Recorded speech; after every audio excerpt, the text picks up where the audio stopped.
আমি বড় হয়ে সঙ্গে নাই মোর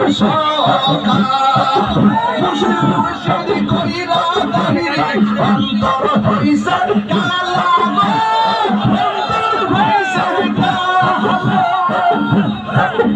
আমি বড় হয়ে সঙ্গে নাই মোর মুর্শিদ কইরা তাহিরে অন্তর হইছে কপালে কি ছিল লেখা কপালে